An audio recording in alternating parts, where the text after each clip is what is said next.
बस्तर की जीवनदायिनी चंद्रावती नदी बारिश के दिनों में किसी बड़े अभिशाप से कम नहीं है। बस्तर के 30 से ज्यादा नदी घाटों में डोंगी पलटने से हर साल बारिश में ही औसतन 15 से ज्यादा मौतें होती है। बस्तर के 2 जिलों के नदी पार बसे 100 से ज्यादा माड़ के गांवों को राहत देने 2 जिलों में करोड़ों रुपए की लागत से 4 पुल का निर्माण हो रहा है। ये पूरा इलाका नक्सलियों के कब्जे में है। वजह यही है, यहां सरकार की योजनाएं ही नहीं पहुंच पाती। बाजार, अस्पताल, राशन लेने, स्कूल जाने, नदी पार करने बड़ी आबादी डोंगी से उफनती नदी इंद्रावती को पार करती है।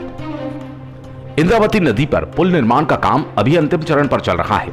आने वाले लगभग 15 दिनों में बचा स्लैब का काम भी पूरा हो जाएगा और बारिश के दिनों में ग्रामीण पुल के ऊपर से ही नदी पार कर सकेंगे।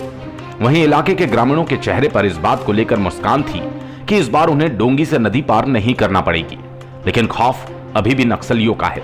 वजह यह है कि फिलहाल इस खुशी को ग्रामीण कैमरे के सामने लाने से बचते रहे। एक ग्रामीण ने कह भी दिया, ऑन कैमरा खुशी जाहिर कर दी तो नक्सली मार देंगे। इस पुल निर्माण का समर्थन करने वाले पाहुरनार के सरपंच पोसेराम की नक्सली हत्या कर चुके हैं। पोसेराम के बेटे को भी नक्सलियों ने निशाना बनाया। अंततः पूरा परिवार गांव छोड़ने को मजबूर हुआ। ऑफ कैमरा ग्रामीणों ने कहा, अब नक्सलवाद से भी आजादी चाहिए। इंद्रावती नदी पार का इलाका पूरी तरह से माओवादियों का गढ़ है। माओवादियों का यहाँ राज चलता है।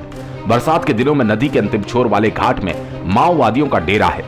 बरसात में उफनती इंद्रावती नदी माओवादियों के लिए सुरक्षा कवच होती है, क्योंकि जवान नदी पार नहीं पहुंच सकते।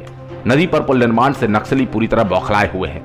कुछ दिन पहले पाहुरनार की बीच बस्ती में आईईडी ब्लास्ट होने से एक जवान शहीद हो गया था।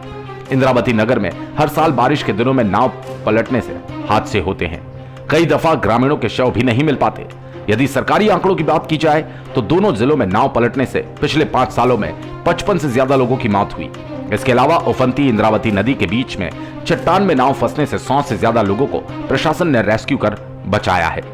चिदनार के ही बड़े करका घाट में सुरक्षा बलों का दूसरा कैंप स्थापित हुआ और इस जगह अभी पुल निर्माण की शुरुआत हुई।